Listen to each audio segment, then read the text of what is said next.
एक राजनीतिक दल बनाकर सिर्फ चुनाव लड़ने का प्रयास नहीं है। राजनीतिक दल बनाने के लिए सबसे जरूरी जो लोग हैं कि दल जब बने तो बिहार के सब सही लोगों का दल हो।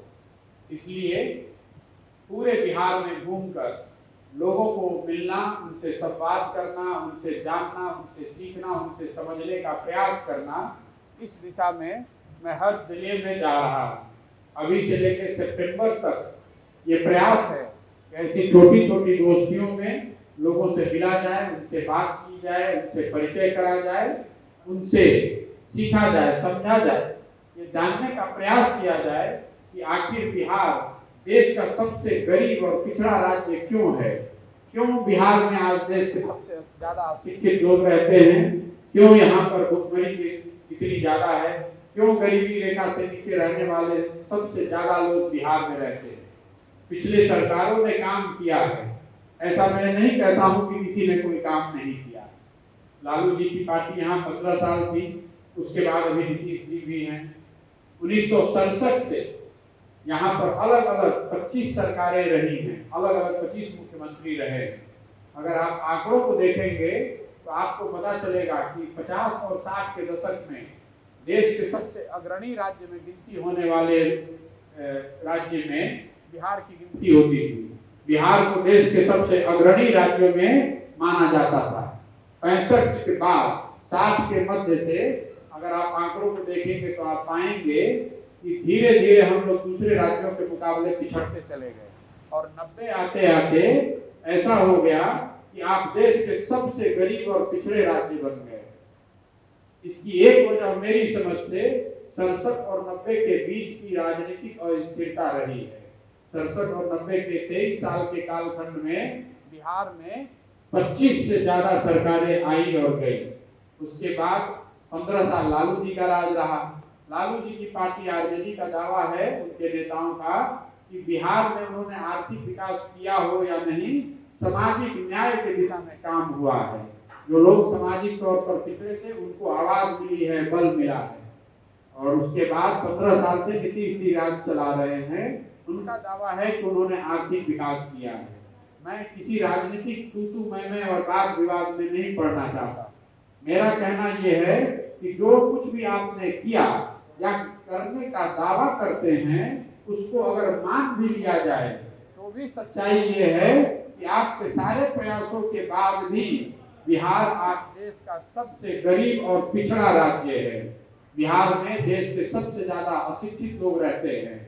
बिहार में देश के सबसे ज्यादा भुखमरी के शिकार लोग रहते हैं। बिहार में 8 करोड़ लोग ऐसे हैं जिनको दिन का 100 रुपया नहीं मिलता है। ये स्थिति बदलनी चाहिए। ये राजनीतिक वाद विवाद की बात नहीं है, ये स्थिति बदलनी चाहिए। और बदलने के लिए किसी के साथ तू मैं की जरूरत नहीं है, एक नई सोच और बेहतर प्रयास की जरूरत है। अब जो आदमी मंच पर बैठता है वो ये बताता है कि मैं ही वो नई सोच हूँ, मैं ही वो व्यक्ति हूँ, मैं ही वो दल हूँ, मैं आऊंगा तो सब कुछ ठीक कर दूंगा। मैं आपके सामने कैमरे पे ऑन रिकॉर्ड बता रहा हूँ कि मैं ऐसा नहीं मानता हूँ। मेरी ताकत, मेरी क्षमता नहीं है कि मैं अकेले पूरे बिहार को बदल दूं। मैं ऐसा समझता हूँ कि कोई व्यक्ति या दल अगर ये दावा कर रहा है कि वो बिहार को ठीक कर देगा तो या तो वो आदमी बेवकूफ है, उसको यहाँ की समस्या का अंदाजा नहीं है, या फिर सिरे से हमको आपको सबको बेवकूफ बना रहा है। जीतने के बाद वो भी कुछ नहीं कर पाएगा। 2015 में हम लोग, मैं यहाँ आया था, महागठबंधन की सरकार बनी, हम लोग जीत कर भी आए। उसमें 7 निश्चय का प्रोग्राम भी बनाया गया। अगर 7 निश्चय आधा भी लागू कर दिया गया होता तो आज बिहार की परिस्थिति अलग होती। बिहार के युवाओं को, आज बेरोजगार युवाओं को मासिक भत्ता मिल रहा होता। बिहार में 12वीं के बाद पढ़ाई के लिए किसी परिवार को 1 रुपया खर्च नहीं करना पड़ता। हर घर में नल के जल की व्यवस्था हो गई होती। कहीं नली गली में पानी कीचड़ नहीं होता। ये सारी बातें 7 निश्चय में कही गई है। आज 10 साल करीब होने को 8 साल हो गए। 7 निश्चय नीतीश जी बता रहे हैं कि 7 निश्चय पार्ट 2 चालू हो गया, लेकिन ये नहीं बता रहे कि निश्चय पार्ट 1 में जो कहा था वो किया या नहीं किया। मैं आपको ये एग्जाम्पल इसलिए दे रहा हूँ कि मेरा अपना अनुभव ये रहा है 10 साल में कि कि अगर सत्ता आपके हिसाब से चेंज हो भी जाए तो भी ये जरूरी नहीं है कि व्यवस्था बदल जाए। इसलिए जो अब प्रयास करने निकले हैं कि सत्ता बदले, लेकिन सत्ता सही लोगों के साथ बदले। अगर सही लोगों के साथ सत्ता बदलेगी तो ही व्यवस्था बदलेगी। और उसी दिशा में अपने व्यक्तिगत स्तर पे मैं समाज में घूमकर समाज से सही लोगों को ढूंढने का प्रयास कर रहा हूँ। मजबूत आदमी नहीं ढूंढ रहे हैं, सही आदमी ढूंढ रहे हैं। कई सही आदमी आज आपको मजबूत नहीं दिख सकता है और कई मजबूत आदमी सही लोग नहीं हो सकते हैं। ये बहुत बड़ी चुनौती है, क्योंकि चुनाव लड़ना, पार्टी बताना ये एक बात है, लेकिन सही लोगों को चुनना ये कठिन काम है। क्योंकि किसी के माथे पर नहीं लिखा है कि सही कौन है और गलत कौन है। उसको सिर्फ और सिर्फ समाज में घूमकर देख के संवाद स्थापित करके ही निकाला जा सकता है। इसीलिए ये प्रयास कर रहे हैं। अभी से लेकर सितंबर तक मैंने 5 मई को बताया था, कोई 17,500-18 हजार लोग हैं जो ऐसी छोटी छोटी गोष्ठियों में अपने घर, अपने ऑफिस, अपने खेत, अपने खलिहान, अपने संस्था में बुलाना चाहते हैं, लोगों से मुलाकात कराना चाहते हैं।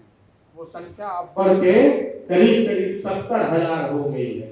तो सबसे तो मिल नहीं सकते हैं, लेकिन प्रयास ये है कि आने वाले 3-4 महीनों में जितने लोगों से मिल सके, बात कर सके, संवाद स्थापित कर सके, परिचय कर सकें, वो किया जाएगा।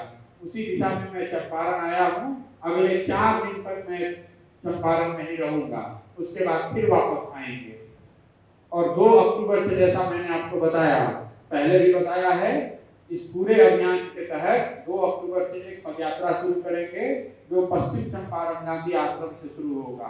पदयात्रा इसलिए नहीं कर रहे हैं कि मुझे कोई Guinness book of world record में नाम लिखवाना है। पदयात्रा रोड नापने के लिए नहीं है, किसी नेशनल हाईवे पर चलने के लिए नहीं है। पदयात्रा इसलिए है कि जितने गांव में, शहर में, जितने ब्लॉक में, पंचायत में पहुंचा जा सकता है, वहां जाया जाए, लोगों से मिला जाए, उनसे सीखा जाए, समझा जाए। 2 अक्टूबर को जब चलना शुरू करेंगे तो पूरा बिहार, जब तक पूरा बिहार कंप्लीट ना हो जाए तब तक घर वापस नहीं लौटेंगे। अगर बीमार नहीं पड़े या घर में कोई फैमिली इमरजेंसी नहीं हुई तो एक बार चलना शुरू करेंगे तो जहां शाम हुई उसी गांव में, उसी शहर में रुकेंगे और अगले दिन वहीं से चलना शुरू करेंगे। हम लोगों का अनुमान है कि पूरे बिहार में इस पदयात्रा को करने में 1 से 1.5 साल का समय लगेगा। वो पूरा समय बिहार के लोगों से मिलने, उनसे संवाद करने, उनसे सीखने और समझाने की बात समय में लगाएंगे। उसके बाद अगर सब लोग मिलकर तय करते हैं कि दल बनाना है तो उस समय दल बनाया जाएगा। लेकिन वो दल किसी व्यक्ति, प्रशांत किशोर का या किसी जाति या किसी परिवार का दल न होके बिहार के सब लोगों का दल होगा जो साथ में आकर इस मंच से जुड़कर अपने लिए आगे का कोई भविष्य देखते हैं। ये पूरा प्रयास है। इसके साथ साथ आपके मन में प्रश्न होंगे, आपके दर्शकों के मन में प्रश्न होंगे कि आप आइएगा तो शिक्षा को कैसे सुधारिएगा, हेल्थ को क्या कीजिएगा, व्यापार के लिए क्या कीजिएगा, भ्रष्टाचार के लिए क्या कीजिएगा। तो मैं आपको अपनी बात इस विषय में ये बताना चाह रहा हूँ कि बिहार के समग्र विकास के लिए जो 15 महत्वपूर्ण क्षेत्र है, शिक्षा, स्वास्थ्य, कृषि, खेलकूद, आर्थिक विकास, ये ऐसे 15 विभिन्न क्षेत्रों में 10 साल का ब्लूप्रिंट, खाका खींचने के लिए 250 से ज्यादा देश विदेश के विशेषज्ञों को एकत्र किया गया है। उसमें ज्यादातर लोग ऐसे हैं जो बिहार से जुड़े हुए लोग हैं, अलग अलग क्षेत्र में काम करते हैं। उन्होंने खुद से वॉलंटरली पैसा लेकर नहीं, बिहार के 10 साल के खाका को खींचने के लिए उन्होंने अपनी सहमति दी है कि हम इसको बनाना चाहते हैं। उसमें मेरी सोच भी शामिल है, उस चीज को बना रहे हैं। लेकिन वो बिहार के लोगों की सोच नहीं है, वो 10, 15, 20, 25 विशेषज्ञों की सोच है या सोच हो सकती है। इसलिए इस पूरे ड्राफ्ट जो हम लोग विजन डॉक्यूमेंट बना रहे हैं, ये अभी बनाया जाएगा। लेकिन पदयात्रा के दौरान जब मैं लोगों से मिलूंगा, उनसे सीखूंगा, उनके सुझाव को शामिल करेंगे, तो पदयात्रा खत्म होने के बाद 3 महीने के अंदर बिहार के समग्र विकास के लिए 15 विभिन्न क्षेत्रों के 10 साल का पूरा ब्लूप्रिंट पब्लिक के साथ साझा करेंगे। उसमें ये बताएंगे कि शिक्षा को क्या सुधार शिक्षा में लाएंगे, ये भी बताएंगे कि उसको कैसे करेंगे। सिर्फ ये नहीं बताएंगे कि रोजगार के अवसर बनाएंगे, ये भी बताएंगे कि रोजगार का अवसर कैसे बनाएंगे। ये पूरा डिटेल प्रोग्राम पब्लिक से यात्रा खत्म होने के 3 महीने के अंदर पब्लिक के साथ साझा किया जाएगा। उसके बाद जिसकी इच्छा हो वो उसमें सुझाव दे सकता है, उसका क्रिटिसिज्म कर सकता है। अगर उसमें भरोसा हो तो जुड़ सकता है, और अगर भरोसा नहीं है तो नहीं जुड़े, कोई दिक्कत नहीं है। ये पूरा अभी जो 12 से 15 महीने का प्रयास है वो यही है। अब आगे के आपके जो प्रश्न हैं वो आप बेझिझक पूछ सकते हैं। बहुत बहुत धन्यवाद। एक सवाल है कि बिहार की जनता आप पर विश्वास क्यों करेगी, क्या किया है आपने? ठीक बात आपने पूछा, बिहार की जनता हम पर भरोसा क्यों करे। मैं सामने से कह रहा हूं कि आप हमारी कथनी पर मत जाइए, जो मैं कह रहा हूं उस पर भरोसा मत कीजिए। मैं जो कर रहा हूं या जो करूंगा उसको देखिए, उसको जांचिए, परखिए, और जब विश्वास हो जाए तब जुड़िएगा। आज तो कोई वोट है नहीं, आपसे वोट मांग नहीं रहे हैं और आपसे और कुछ दूसरा मांग नहीं रहे हैं। आपको सिर्फ ये कह रहे हैं कि ये मेरी सोच है, मैं कर रहा हूं, आप इसको देखिए, एग्जामिन कीजिए। अगर समझ में आए तो जुड़िएगा, अगर नहीं समझ में आए तो भरोसा मत कीजिएगा।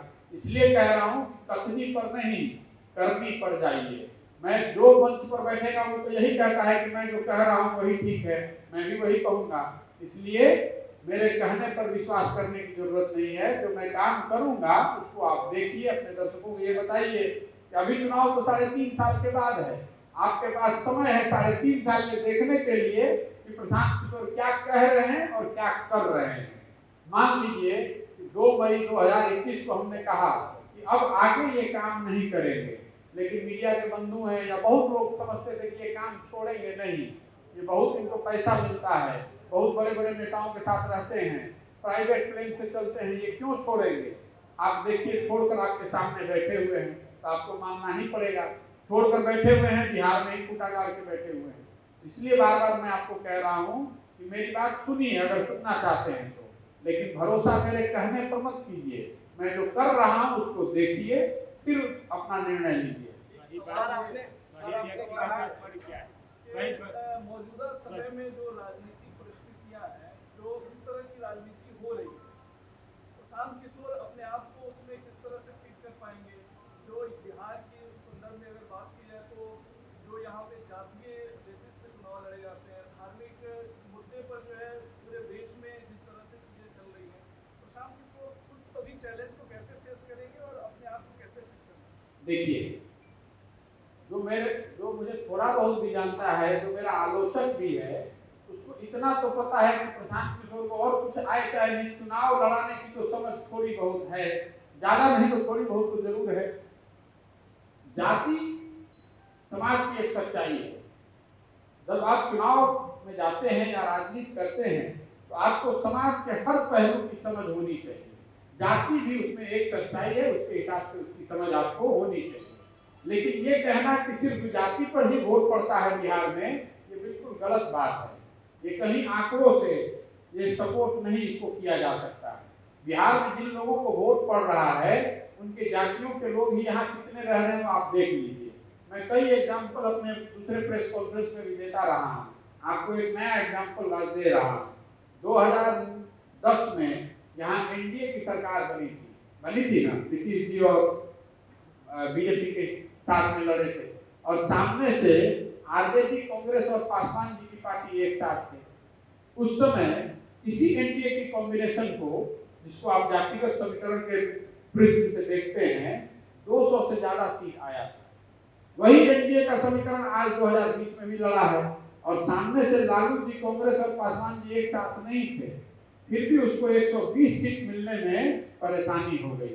जाति की समीकरण तो उस समय भी वही था जो आज है, तो फिर सीट कम क्यों हो गया।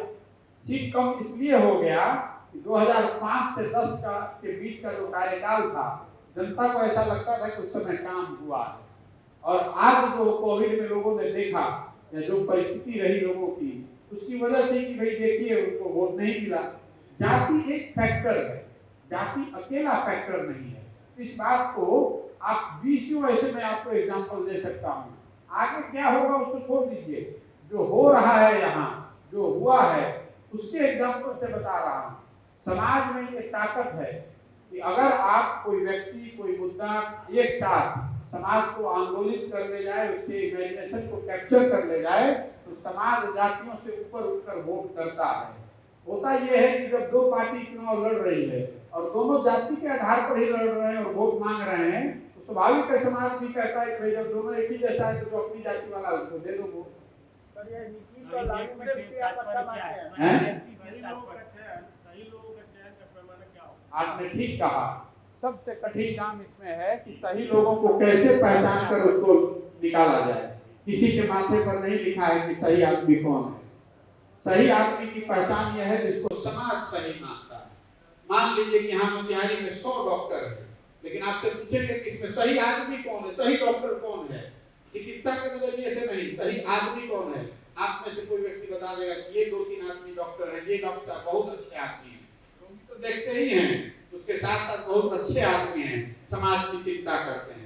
ऐसा हर चीज के लिए, वकील के लिए कहा जा सकता है, पत्रकार के लिए कहा जा सकता है, समाज सेवी के लिए कहा जा सकता है, पॉलिटिशियन के लिए कहा जा सकता है। समाज में समझ है और ऐसे लोग भी हैं। जरूरत इस बात की है कि उसको पहचाना जाए, प्रयास करके उसको ढूंढ कर निकाला जाए। आप कोई भी मेथड लगा लीजिए, उसमें से मान लीजिए 100 व्यक्ति को आपने सही मानकर समाज के नजरिए से हिसाब में आपने लिया, ये जरूरी नहीं है कि 100 में 100 ठीक ही निकल जाए। उसमें भी समझिए 20-25-50 लोग खराब निकल जाएंगे। लेकिन अगर आप सही व्यक्तियों का समूह बनाने के लिए इतना प्रयास कर रहे हैं, तो कुछ सही व्यक्ति तो उसमें जरूर निकल के चले आएंगे। आज जो स्थिति है उसमें बहुत कम सही लोग राजनीति में आकर, खासकर चुनावी राजनीति में आकर कुछ करने की स्थिति में। आप बिहार में बनाते रहे और बाहुबली आप रणनीति बनाते रहे। इससे पूर्व जब आप बिहार आए थे, आपने कहा था कि बात बिहार की करेंगे, अभियान शुरू की, 12 लाख के करीब लोग आपके इस अभियान के साथ ऑनलाइन जुड़े, फिर आप चले गए, अब आए हैं जनसुराज की बात कर रहे हैं। बिहार की जनता आप पे कैसे विश्वास? और सर बीच में कांग्रेस भी ज्वाइन करने वाले थे, अचानक प्लान कैसे निकलेंगे?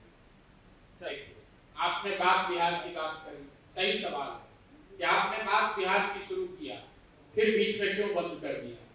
मैंने बात बिहार की शुरू करते समय प्रेस कॉन्फ्रेंस में क्या बताया कि इसको 1 महीने तक डिजिटल माध्यम से 10 लाख लड़कों को, 10 लाख लोगों को जोड़ा जाएगा। उसके बाद हम लोग जमीन पर उतर कर इसमें 1 करोड़ लोगों को जोड़ेंगे। ये कहा था मैंने ऑन रिकॉर्ड है। फरवरी में इसको शुरू किया गया। जैसा आपने बताया 10 लाख के मुकाबले उसमें करीब 19 लाख, 12 लाख नहीं 19 लाख लोग जुड़ गए। लेकिन मार्च से कोविड शुरू हो गया, पूरे देश में लॉकडाउन लागू हो गया। अब आप बताइए कि कोविड है तो मैं किस तरीके से उस चीज को जमीन पर उतार सकता था।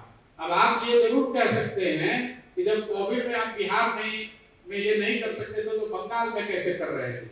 बंगाल में किसी को सलाह दे रहे थे, वो काम आप ऑफिस में बैठ के कर सकते हैं, व्यवस्था नहीं बना रहे थे। बिहार में एक नई व्यवस्था बनानी है जिसके लिए आपको हर गांव में जाना है, पदयात्रा करनी है, घर पर लोगों से मिलना है, प्रेस कॉन्फ्रेंस करना है, लोगों के साथ बैठ के चर्चा करनी है। तो जब कोविड शुरू हो गया और 2 साल से कोविड की वजह से सारा जनजीवन अस्त व्यस्त पड़ा हुआ है, उसमें आकर हम कैसे इस चीज को कर सकते थे, और अगर करते तो उससे समाज का फायदा होता कि नुकसान होता। आप बताइए, अगर आज कोविड होता और मैं मोतिहारी में प्रेस कॉन्फ्रेंस करने के लिए आपको बुलाता, आप में से आधा से ज्यादा लोग नहीं आ पाते, इसीलिए नहीं किया। जिस दिन कोविड का प्रकोप खत्म हुआ है उस दिन वापस आए। जनसुराज अभियान से पहले चर्चा थी कि आप कांग्रेस के साथ जाएंगे, क्या बातें नहीं बनी? देखिए, चर्चा तो आप मीडिया में है तो रोज कुछ न कुछ चलती रहती है। मैं नीतीश जी से मिला, उनको कोविड हो गया था तो नीतीश जी से मिला दिल्ली में, तो चर्चा आपने चला दी कि हम नीतीश कुमार को प्रेसिडेंशियल कैंडिडेट बना रहे हैं। तो चर्चा का तो कोई अंत नहीं है। मैंने हर जगह ये बताया है कि 2 मई 2021 को जब मैंने पब्लिकली घोषणा की कि अब ये काम नहीं करेंगे, उसके बाद 1 साल का समय लिया ये सोचने के लिए कि जीवन में आगे क्या करेंगे। और उस सोचने समझने के क्रम में मैं कई पार्टियों से मिला, कई नेताओं से मिला, उनसे चर्चा करी, उनसे समझा। ये मेरा अपना स्वभाव है कि मैं जब निर्णय लूं तो निर्णय लेने से पहले हर पहलू को समझ लें, हर ऑप्शन, हर विकल्प को जांच लें, परख लें। सब जांचने परखने के बाद ये तय किया कि भाई बिहार में आकर ये काम करेंगे। उसमें कांग्रेस, उस जांचने परखने में कांग्रेस भी शामिल है, जदयू भी शामिल होगा, हम पवार साहब से भी मिले हैं, हम ममता जी के साथ तो बहुत नेताओं और पार्टी के साथ मिले और बात किए हैं, सबको जांचा परखा, देखा कि इसमें आगे ऑप्शन क्या है, और सब जांचने परखने के बाद तय किया कि नहीं, बिहार में आकर एक नई सही व्यवस्था बनाने की दिशा में ही जितने साल लगे वो लगाने का प्रयास करेंगे। धनबल और बाहुबल से कैसे लगेंगे बिहार में? अगर आप सही आदमी की बात करें, अगर सही आदमी नहीं मिले, वो आपको करोड़ों रुपए दे कोई व्यक्ति, तो क्या आप उनको टिकट देंगे या सही आदमी को देंगे? आपका सवाल नहीं समझ पा रहा। जी, आपको अगर सही आदमी नहीं मिले, सही आदमी नहीं मिले इसका कोई सवाल ही नहीं है। हजारों की संख्या में लोग बैठे पड़े, सही आदमी मिले पर वो निर्धन हो, गरीब हो, और कोई व्यक्ति आपको करोड़ों रुपए देता है टिकट के लिए, तो आप किसको आपको देंगे? कौन ऐसा यहाँ करोड़पति बिहार में लगता है जो कि हमको पैसा देकर टिकट ले जाएगा हमसे?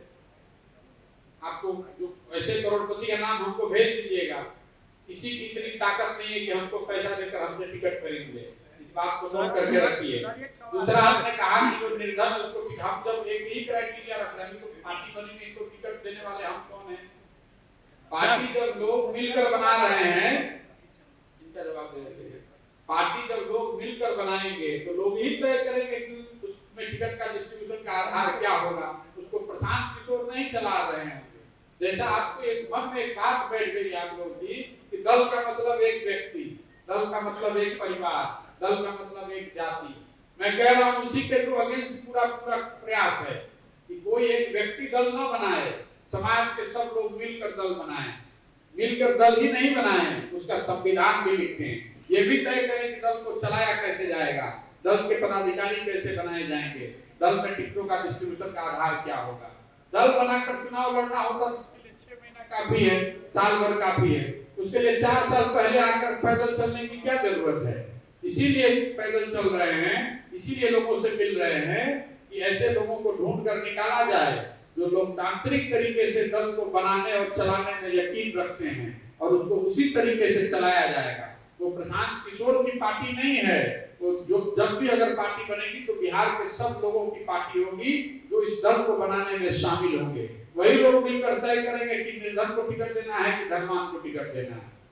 सारे लोग सर राजनीतिक कैरियर अपना गांधी के बातों से शुरू करते हैं सर, बाद में सर हिंसावादी सर क्यों कर जाते हैं? जी, सारे लोग गांधी की सर, सारे लोग जन सुराज क्या है इन्होंने पूछा, जन सुराज क्या है? अच्छा सवाल है। देखिए, जब आप जाते हैं समाज में, किसी कोई बताता है कि शिक्षा पे काम होना चाहिए, कोई बताता है स्वास्थ्य अच्छा होना चाहिए, कोई बताता है कि जब तक करप्शन नहीं रुकेगा तब तक बात नहीं बनेगी, किसी के हिसाब से रोजगार पर काम होना चाहिए। लेकिन सारे बातों को अगर एक सूत्र में बांधिएगा तो उसका मतलब है कि सुशासन होना चाहिए, सुराज होना चाहिए, अच्छी सरकार होनी चाहिए। तो इसका शुरू में नाम रखा था सुराज। फिर समझ में आया कि सुराज की परिभाषा क्या है, किस चीज को सुराज माना जाए। जो आदमी, जो दल जब सत्ता में होता है वो ये बताता है कि जो हम कर रहे हैं यही सुराज है। मान लीजिए कि भाजपा की सरकार है दिल्ली में, तो भाजपा के लोग और उसके समर्थक आपको नेता बताएंगे कि जो भाजपा आज कर रही है वही सुराज है, वही सुशासन है। तो क्या यहीं से पार्टी बन जाएगी? सुन लीजिए, आपने सवाल पूछा है उसको समझ लीजिए। लेकिन कांग्रेस के लोगों से जाकर पूछिएगा तो बताएंगे कि नहीं, भाजपा जो लोग कर रहे हैं इससे तो देश बर्बाद हो रहा है, जो हम लोग कर रहे थे वो सुराज था। आप नीतीश कुमार से जाकर मिलिएगा तो वो बताएंगे कि नहीं, जो मैं बिहार में कर रहा हूँ ये सुराज है। तो सुराज को परिभाषित कैसे किया जाए, इसके लिए देश विदेश में जितने विषय के विशेषज्ञ हैं उनसे 1-1.5 साल तक मैंने मंत्रणा करी कि सुराज को परिभाषित कैसे किया जाए, सुराज की परिभाषा क्या है। उसी से निकल कर आया कि जो गांधी जी ने बताया कि जनता की आशा अपेक्षा के अनुसार और जनता के मानदंडों पर जो सरकार खरी उतरे उसी को सुराज मान सकते हैं। इसलिए इसका नाम दिया है जन सुराज। ये प्रशांत सुराज नहीं है, भाजपा और कांग्रेस सुराज नहीं है, नीतीश और लालू सुराज नहीं है, जनता के हिसाब का सुराज। आपको उदाहरण देके भी बताता हूं। मान लीजिए नीतीश कुमार जी ने पटना में फ्लाईओवर बना दिया, 600 करोड़ रुपए का म्यूजियम बनाया है, होना चाहिए, कोई दिक्कत नहीं है। और वो आकर ये दावा करेंगे कि देखिए हमारे सुशासन की वजह से सड़क बन गई है, म्यूजियम बन गया है। लेकिन अगर आपके गांव में विद्यालय नहीं है, दवा हॉस्पिटल में दवा और डॉक्टर नहीं है तो आपके लिए वो म्यूजियम और रोड सुराज नहीं हुआ। इसलिए इसको कहा कि जनता के नजरिए से जो सुराज हो वैसा ही शासन उसी को सुराज मान सकते हैं, इसीलिए इसका पूरा नाम दिया है जन सुराज। आपका जो समर्थक है, आपके जो समर्थक है कहते हैं कि आप एक सवाल पूछो ना, आप पूछिए, एक सवाल पूछ लिए ना, किससे हो? देखिए, धन बल, बाहुबल, जाति बल, जिसको राजनीति करनी है और राजनीतिक तौर पर समाज का नेतृत्व करना है, उसको समाज में जो अच्छाइयां हैं, बुराइयां हैं, उसके रहते हुए ही करना है। अगर आप सोचिएगा कि समाज में कोई गलत न रहे, जाति बल न रहे, धन बल न रहे, बाहुबल न रहे, तब राजनीति करेंगे, तो न कभी वो होगा ना आप राजनीति कर सकते हैं। आप जो समाज की ताकत है और जो समाज की कमजोरी है, जो अच्छाई है और बुराई है, उसको लेकर समझ के साथ कर ही आपको उसका नेतृत्व करना है। जहां तक आपने कहा कि बाहुबल से कैसे निपटिएगा, जन बल के आगे कोई बल नहीं है, कोई बल नहीं है। जनता जिसके साथ खड़ी है, समाज जिसके साथ खड़ा है, उसके सामने ना धन बल है ना बाहुबल है, उसकी चिंता मत कीजिए। तो क्या प्रशांत किशोर का ये मानना है कि जनबल अगर बाहुबल के साथ खड़ी है तो ठीक है? ये जनबल बाहुबल के साथ कहीं खड़ा ही नहीं है। आप रिजल्ट हमको दिखा दीजिए, आपने देखा है नहीं? आपने जब सब देखिए, परसेप्शन के सवाल मत पूछिए, हमको आंकड़ों से बताइए कि कौन सा बाहुबली है बिहार में जिसके सामने जनता झुक गई हो।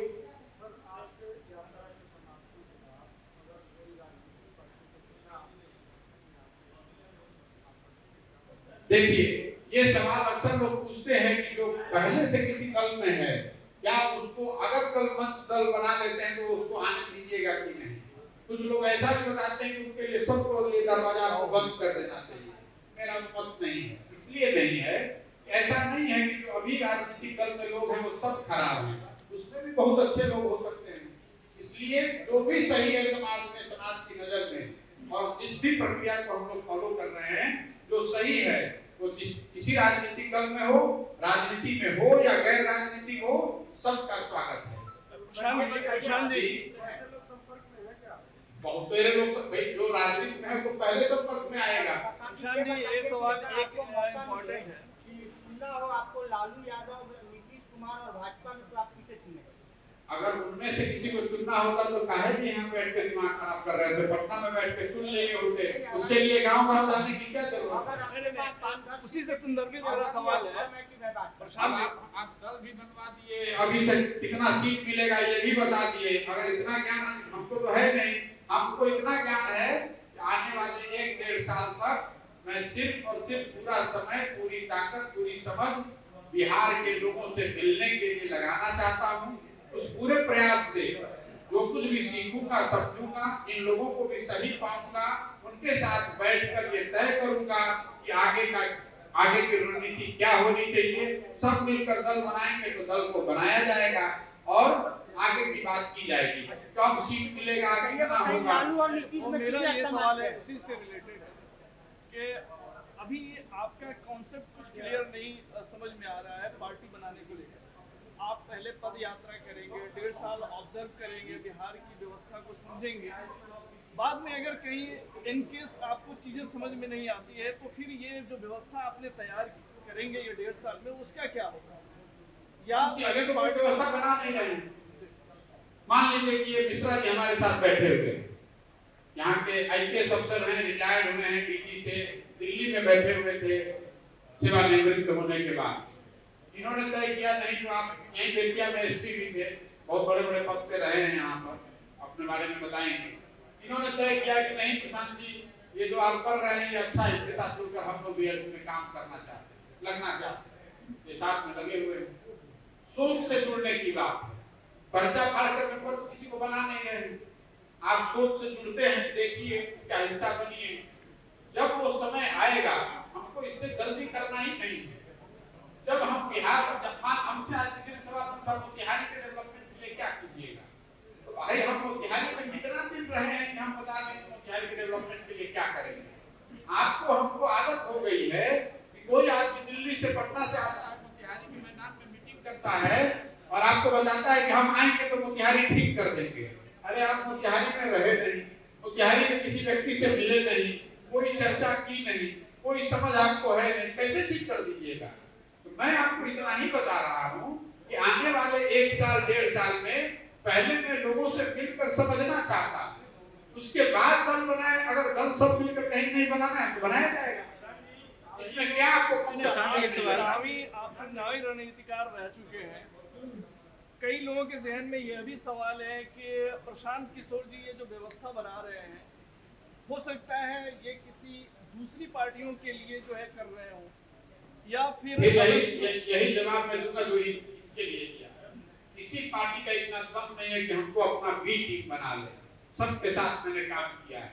किसी पार्टी का बिहार में इतना दम नहीं है कि हमको उसको अपना बी टीम बना ले। उसके लिए बहुत ताकत है।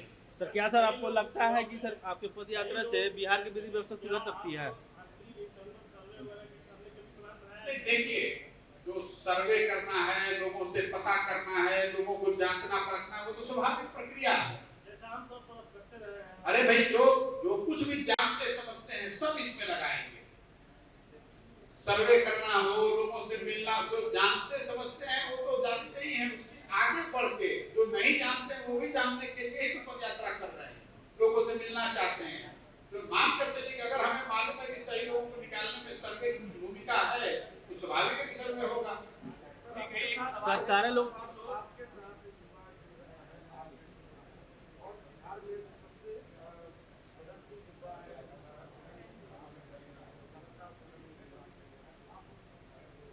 देखिए, मेरे साथ युवा है, मेरे साथ मैं देखता हूँ कि मेरे साथ सबसे ज्यादा युवा से ज्यादा अभी जो बुजुर्ग लोग हैं वो जुड़ रहे हैं। मुझे आश्चर्य है इस बात का। मेरा तो पिछले 15-20 दिनों का अनुभव है। जितने जेपी सेनानी हैं, स्वतंत्रता सेनानी लोग हैं, पुराने लोग हैं, जो 10 साल 20 साल से, अब ये युग तो है नहीं, ये क्यों जुड़े? जो सबसे ज्यादा बड़ी संख्या में वो लोग मेरे साथ जुड़ रहे हैं जिनके मन में 10 साल 15 साल 20 साल से था कि अगर कुछ नया होता, कुछ बेहतर होता तो हम भी उसके हिस्सा हो सकते थे। तो मैं आपको ऑन रिकॉर्ड बता रहा हूँ कि मेरे पास यूथ से ज्यादा अभी बुजुर्गों की संख्या ज्यादा है। यूथ तो है, लेकिन ऐसे बड़ी संख्या के लोग जो फोन करके बुलाते हैं मुझे। आज जैसे आप देखिए, सुबह में मैं गया था आपके जिले में, उनकी उम्र है 83 ईयर्स, आप जानते हैं। और उन्होंने ऑन रिकॉर्ड मीडिया के सामने बोला कि हम तो पिछली बार कई सालों से एक तरह से संन्यास लेकर बैठ गए हैं, लेकिन प्रशांत किशोर जी वो कर रहे हैं जो हम कभी करना चाहते थे, तो संन्यास से बाहर आकर इनके साथ चले। वो तो 83 इयर्स के थे। उसके बाद में गांधी आश्रम गया था, वहाँ यूथ तो कम थे, ज्यादातर स्वतंत्रता सेनानी के उत्तराधिकारी परिवार वाले लोग थे, सबकी उम्र 60 से ज्यादा थी। सबने वहां कहा कि हम तो आपके साथ चलना चाहते हैं। ऐसे किसी प्रयास का इंतजार कर रहे थे। मैं आपको ये बताना चाह रहा हूँ कि ऐसा नहीं है कि खाली यूथ है, यूथ से ज्यादा लोग जो बुजुर्ग हैं वो आ रहे हैं। कल मैं गया था, मुजफ्फरपुर में था, वहाँ पर 73-74 साल के हैं रिटायर्ड लेफ्टिनेंट कर्नल। वहाँ पर उन्होंने ग्रामीण व्यवस्था बनाई, आपने मेरे ट्विटर पर देखा होगा। गौ पालन और ऑर्गेनिक खेती के जरिए समाज गाँव को, इकोनॉमी को बदलने का प्रयास कर रहे हैं। उन्होंने कहा कि हमारे साथ जितने नेतरहाट ओल्ड बॉयज एसोसिएशन के 20 से ज्यादा लोग हैं, हम लोग जुड़ के इसमें अपनी ताकत लगाना चाहते हैं। तो ये कहना कि यूथ जुड़ रहा है, कि यंग जुड़ रहा है, ओल्ड जुड़ रहा है, ठीक नहीं है। आपने अग्निवीर पर सवाल पूछा है। देखिए, जो लड़के आंदोलित हैं या जिनके मन में गुस्सा है, स्वाभाविक तौर पर इसलिए गुस्सा है कि जितना प्रयास करके आप अपने लिए 15 साल 20 साल की नौकरी आपको मिल जाती थी, उतना ही प्रयास करके अब आपको 4 साल की नौकरी मिलेगी।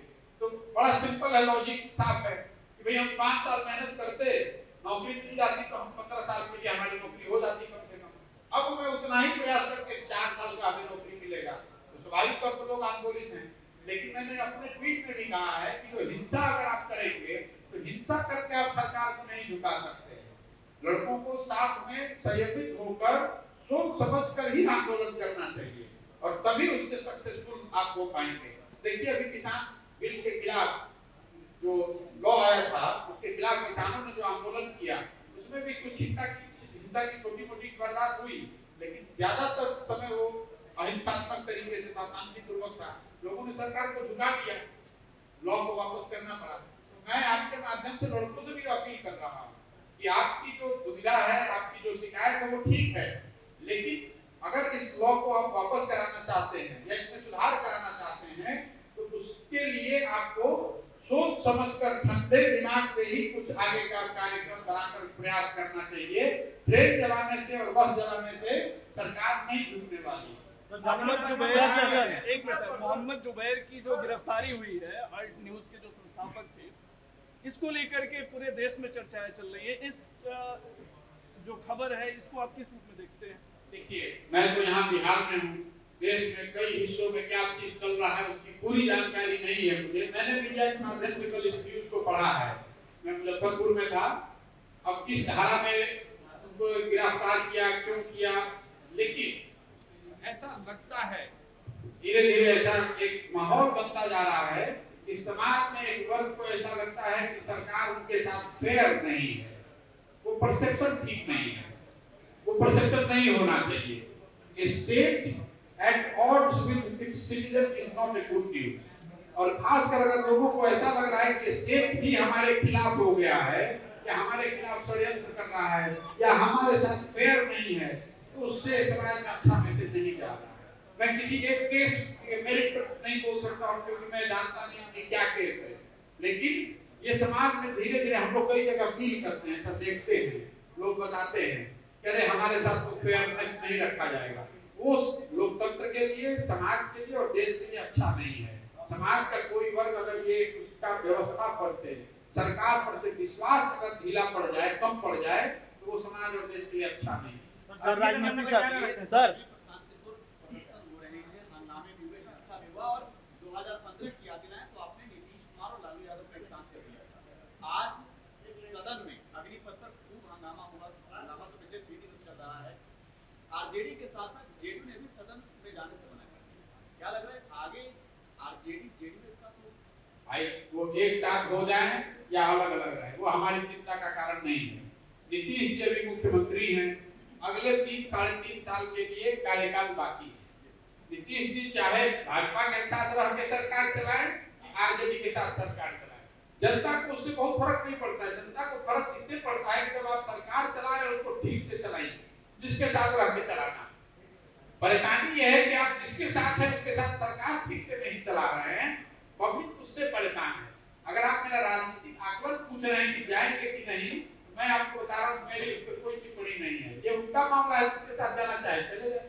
सर अग्निवीर पर सर एक क्वेश्चन पूछना चाहेंगे सर अग्निवीर जो 4 साल का जो जॉब है सर, उसमें अगर रिटायर हो जाते हैं उसमें पेंशन नहीं मिलेगा जवान को। अगर नेता अगर एक दिन के लिए भी अगर मंत्री बन जाते हैं तो उनको लाइफ टाइम पेंशन मिलेगा सर, ऐसा क्यों सर? सिर्फ पेंशन की लड़ाई नहीं है।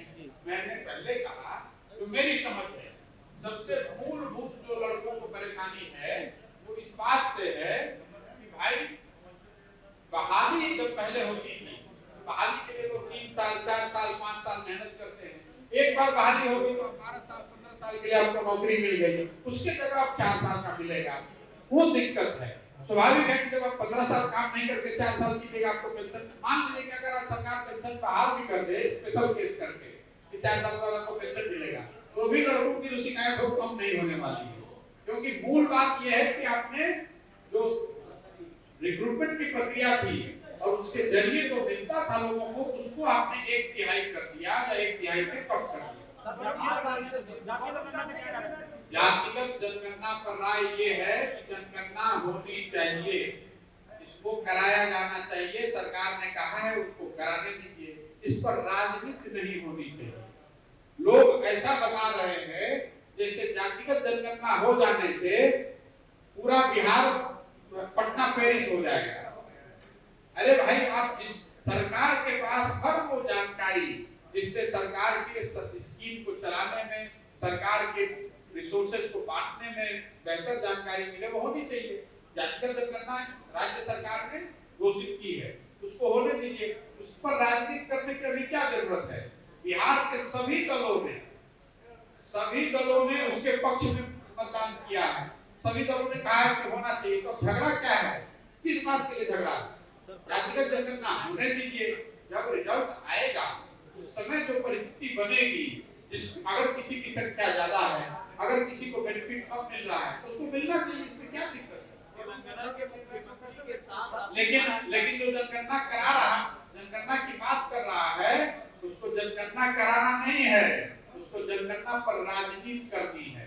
समाज को दो भाग में बांटना है, एक भाग लग जाए कि जनगणना होना चाहिए, एक भाग लग जाए जनगणना नहीं होना चाहिए। आपस में उलझ जाइए और जैसे विशेष राज्य का दर्जा पर आपको 10 साल उलझाए रखे, वैसे इस पर उलझाए रखेंगे। आपके दर्शकों को ये भी बताना चाह रहा हूँ कि जातिगत जनगणना पूरे देश में हुई है 2011 में, बिहार में नहीं, 2011 में पूरे देश में हुई है। एनडीए की यहाँ सरकार है, पहले तो एनडीए को उसको डेटा रिलीज करना चाहिए। आप देखिए कैसे बेवकूफ बना रहे हैं, जो जनगणना हो गई है उसका डेटा आंकड़ा रिलीज नहीं कर रहे हैं, अब कह रहे हैं कि हम नया करेंगे। तो आप कीजिए, इसकी क्या गारंटी है कि जनगणना होगी तो उसका आंकड़ा रिलीज किया जाएगा? उस समय भी आप कह सकते हैं कि आंकड़ा ठीक नहीं दिख रहा है। पूरे देश में जनगणना किया गया है, आप लोगों को ये बताइए, ये बिहार के जो नेता हैं ऐसा बता रहे हैं जैसे यही पहले आदमी हैं जातिगत जनगणना की बात करने वाले। 16 अलग अलग राज्यों में वहां के सरकारों ने, वहां की पार्टियों ने जातिगत जनगणना होनी चाहिए इसके पक्ष में गजाप्ता विधानसभा में अपने विधानसभा में रेजोल्यूशन पास किया हुआ है। बिहार के नेता ऐसा बता रहे हैं, जो दो चार लोग इसमें राजनीति कर रहे हैं, जैसे लग रहा है कि इनकी नई सोच है, कोई बहुत बड़ा काम करने जा रहे हैं। और अंतिम एक और बात समझिए, सिर्फ गणना हो जाने से लोगों की परिस्थिति अगर सुधरनी होती तो दलितों की गणना हो रही है 70 साल से, और समाज में आज सबसे पिछड़ा अगर कोई है तो दलित है, एसटी है, आदिवासी समाज के लोग हैं, उनकी गणना तो हो रही है 1950 से हो रही है। सिर्फ गणना होने से थोड़ी ना स्थिति सुधर जाएगी, गणना होने से आपको कुछ जानकारी मिल सकती है, उस जानकारी पर आपको कार्रवाई करनी पड़ेगी, कुछ करना पड़ेगा। इसलिए समाज में इसको विभाजित समाज को करने के लिए इसका उपयोग नहीं होना चाहिए। जनगणना होनी चाहिए, रिजल्ट आने चाहिए, उसके बाद चर्चा करके जो लोग भी सत्ता में रहेंगे उनको उस समय निर्णय लेना चाहिए। हाल ही में आपकी मुलाकात हुई, एक इसका ले लेते हैं। जैसा कि आपने बताया कि आप यहाँ पे आए बिहार की बात करें, लालू जी भी यही बात बोलते हैं और नीतीश जी यही बात बोलते हैं कि हम बिहार की बात करेंगे, और आपने ही आप वही शख्स हैं जो लालू और नीतीश जी को सपना बैठाने का, तो फिर आप उन्हीं के साथ क्यों नहीं आ जाते? और बिहार की ठीक बात आपने कहा, क्यों नहीं आ जाते? उनके प्लेटफॉर्म डेवलप करने की जरूरत नहीं है। अरे भाई यही बात इतनी देर से समझा रहे हैं, उनके साथ थे, उनके दल में नहीं थे, उनके साथ में 2015 बिहार जीत गए। 7 हिस्से का एक प्रोग्राम भी लोगों की मदद से बनाया गया। उस समय 2015 में तय किया गया कि इसी पर सरकार चलेगी, 3 लाख से 3 लाख करोड़ से ज्यादा रुपया इस पर खर्च किया जाएगा। काम तो हुआ नहीं। उसमें पहला ही 7 निश्चय का पहला निश्चय है कि जितने लोग बिहार में बेरोजगार हैं उसको हर महीने कम से कम 1000 रुपया सरकार की ओर से मिलेगा भत्ता, जब तक उसको नौकरी न मिल जाए। किसी को मिल रहा है, उसमें प्रोविजन है कि हर घर में नल से पानी जाएगा, जा रहा है। उसमें 7 निश्चय में बताया गया कि हर कॉलेज में, स्कूल में यहाँ वाईफाई लगेगा। स्कूल में टीचर नहीं है, पढ़ाई नहीं हो रहा है, वाईफाई की तो बात ही छोड़ दी। तो जो कहा गया वो नहीं हुआ, तो फिर उसी व्यवस्था में जुड़ने का क्या मतलब है? इसीलिए उस व्यवस्था से नहीं जुड़े। प्रशांत जी, एक बड़ा तबका है जो आपको रिकॉग्नाइज करता है, प्रशांत किशोर के बारे में जानता है, लेकिन जब आप ग्रामीण क्षेत्रों में जाएंगे जहाँ पे मेजोरिटी रहती है जो वोट करती है, जिसके बदौलत लोग सरकार बनाते हैं, वहाँ आपको समस्या है। प्रशांत किशोर के बारे में वो लोग नहीं जानते, तो वो क्योंकि बिहार का जो परिवेश है उसके मद्देनजर, जो इलिटरेसी है, जो लोगों की समझ है, उसके मद्देनजर हम ये बात कह रहे हैं। तो उस चीज को आप कैसे टैकल करेंगे? अगर आप ये समझ रहे हैं कि बिहार में लोगों की समझ नहीं है, वो तो बात है नहीं, आप ये कह रहे हैं एक बड़ा वर्ग ऐसा होगा जो प्रशांत किशोर को नहीं जानता है, बिल्कुल ठीक बात है। उसके लिए प्रशांत किशोर को यहाँ प्रयास करना पड़ेगा, बिहार में रहना पड़ेगा, बिहार के लोगों के साथ मिलकर मेहनत करनी पड़ेगी, लोग जानेंगे धीरे धीरे। और बात प्रशांत किशोर की नहीं है भाई, मान लीजिए मोतिहारी में आप हमें नहीं जानते हैं, लेकिन जो व्यक्ति यहाँ 40 साल से काम कर रहे हैं उसको तो वो जानता है। तो हम इसीलिए तो बार बार कह रहे हैं, सिर्फ प्रशांत किशोर की बात नहीं है ना, जो लोग यहाँ पर नीचे हैं, जो समाज में हर पंचायत में, हर ब्लॉक में, में, हर शहर में, हर मोहल्ले में जो लोग हैं उनको तो लोग जानते हैं, वो उनको चुन कर लाना है। तो यहाँ प्रेसिडेंशियल इलेक्शन तो है नहीं, लेकिन यहाँ तो लालू, नीतीश, मोदी, ये सब जो बड़े चेहरे होते हैं उनके नाम पे वोट मिलते हैं। ठीक है, तो वो तो चुनाव में तय किया जाएगा, आप देखिएगा कि कौन बड़ा है कौन छोटा है। सर इन सब चीज़ों के लिए फंड मैनेजमेंट कैसे होगा सर? किस चीज के लिए? जो पूरा जन स्वराज जिले के अभी से मतलब चुनाव तक का फंड मैनेजमेंट जो आप पिछली बार किस प्रेस कॉन्फ्रेंस में गए थे मुझे मालूम नहीं है, आपको सवाल हमसे जरूर करना चाहिए। जो भी फंड की व्यवस्था है वो समाज से ही करेंगे, क्राउड फंडिंग के माध्यम से करेंगे, ट्रांसपेरेंट तरीके से करेंगे, आपके सामने वो दिखेगा। लेकिन मेरा आपको एक सुझाव जरूर है, अगली बार किसी पार्टी का जब प्रेस कॉन्फ्रेंस करने जाइए उसमें भी ये सवाल पूछिएगा जरूर कि आरजेडी का फंड मैनेजमेंट कैसे होता है, बीजेपी का और जेडीयू का फंड मैनेजमेंट कैसे होता है।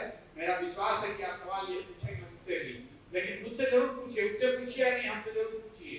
अगली बार जब आएंगे, जब इसका कोई मंच स्वरूप बन गया हो, पूछिएगा कि सर आप कहे थे कि क्राउड फंडिंग से इसकी व्यवस्था करेंगे, वो बनी कि नहीं बनी।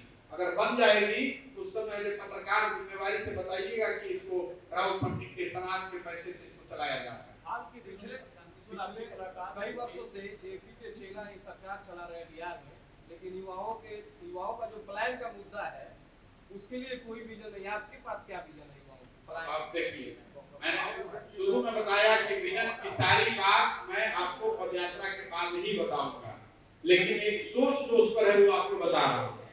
बिहार में पलायन इतनी बड़ी समस्या है कि जो आदमी 18 वर्ष 19 वर्ष का होता है, जवानी आपकी शुरू हुई तो आप सुदूर के कहीं राज्य में जाकर बहुत दुर्लभ परिस्थिति में काम करते हैं, परिवार के भरण पोषण के लिए 10,000 15,000 रुपए कमाने के लिए। जब आपकी उम्र हो जाती है, शरीर थक जाता है, तो आप गांव में परिवार में वापस आते हैं और आपके घर में जो सबसे जवान लड़का है वो फिर वापस जाता है काम करने। आपने सुना होगा दिल्ली में, बॉम्बे में बिहार के लड़कों को साथ मारपीट हो जाती है, किसी ने मार दिया, किसी ने गाली गलौज कर दिया, तो यहाँ के नेता क्या बताते हैं, ए भाई बिहार के लड़कों को बदमाशी मत करो, उनको मारो मत, नहीं तो दिल्ली में सब व्यवस्था ठप पड़ जाएगी। दिल्ली का सब व्यवस्था हम लोग चलाते हैं, दिल्ली में सब चीज सब बेचने वाले बिहार के लोग हैं, दिल्ली में कूड़ा करकट निकालने वाले सारे लोग हम बिहार के लोग हैं। ये गौरव की बात नहीं है।